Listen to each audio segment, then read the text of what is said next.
in case you haven't noticed, kind of a fan of Michelangelo. And he has this quote that I've used on name tags. Some of you have been to some of my live workshops where I've made these name tags. And on the back, it has this quote: Lord, make me see thy glory in every place.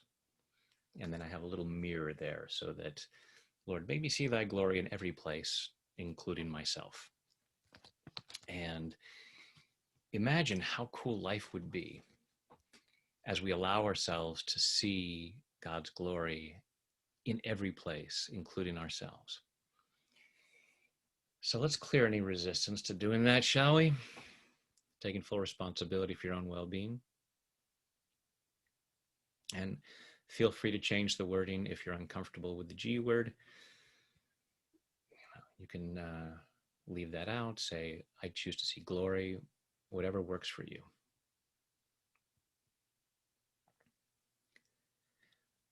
I choose to see God's glory in every place. And I choose to love and accept myself. I choose to see God's glory in every place. And I choose to love and honor myself. I choose to see God's glory in every place. Even when it's really challenging, I choose to find something wonderful. Even if it's just the opportunity to make a difference. I choose to see God's glory in every place. And I choose to deeply and completely love, honor, and accept myself. And maybe everybody else. Because I choose to see God's glory in all of them.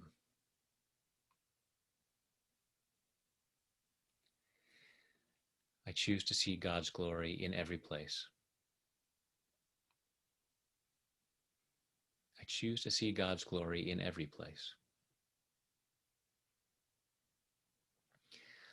I choose to give myself permission to be more aware of it. Sometimes it's more obvious than others. But even in those places where it's obvious, I don't always allow myself to really see it.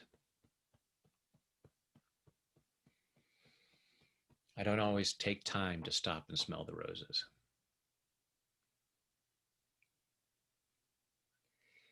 Or to look at something and say,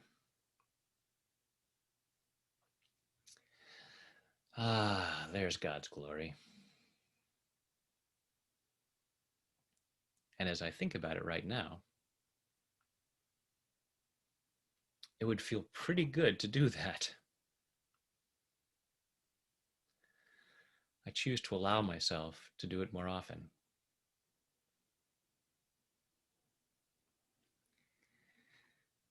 Including with myself. So that when I look in the mirror,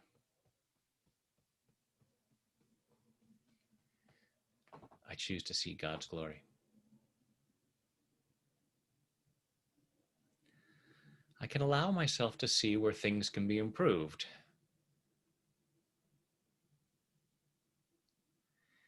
Seeing God's glory doesn't mean assuming perfection.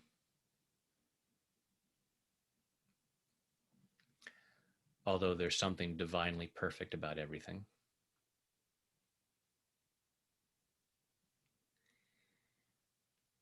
But I can allow myself to see the glory. And then allow myself to enhance it. And I choose to see it in other people too.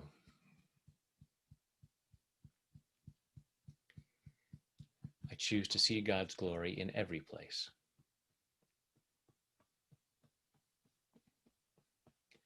And it's really hard at times. There are certain circumstances and maybe certain people where I struggle to find a shred of God's glory.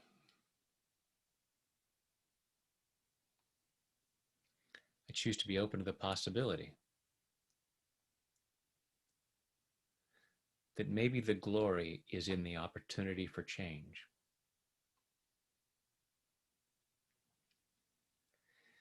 Maybe the glory is in what it brings out in me.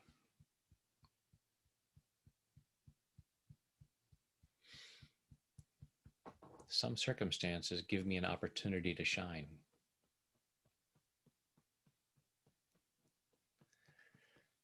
So I'm allowing myself to see that glory.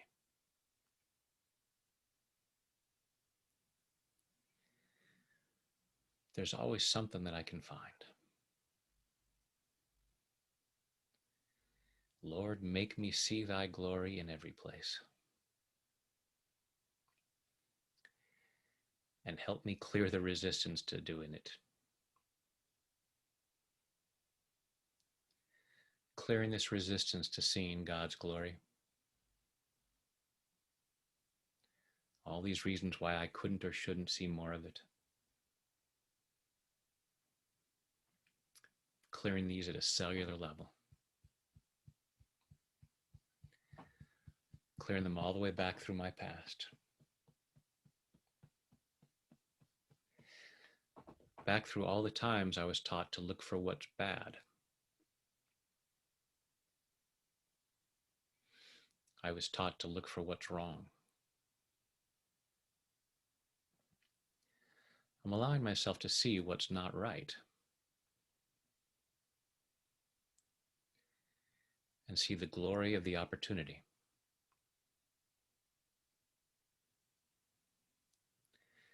And I can feel motivated by that.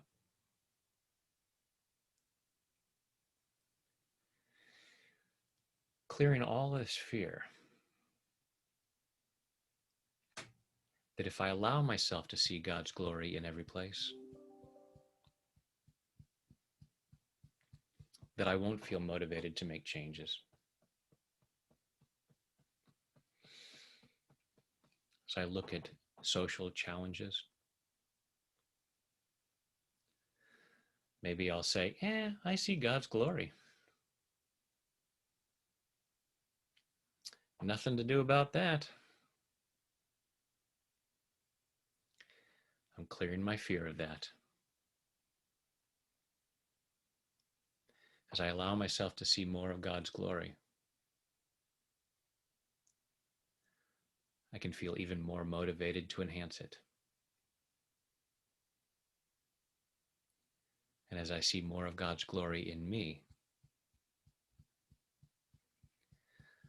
I'm even more motivated to share it. So I'm allowing myself to see more of God's glory in body, mind, and spirit. Take a deep breath.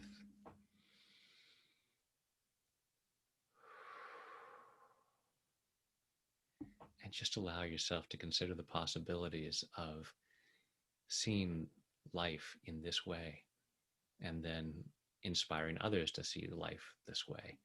And how cool would that be? And when it gets challenging, I'm here for you. Thanks for setting yourself free to enhance that glory. It's there inside of you. Thanks for sharing it.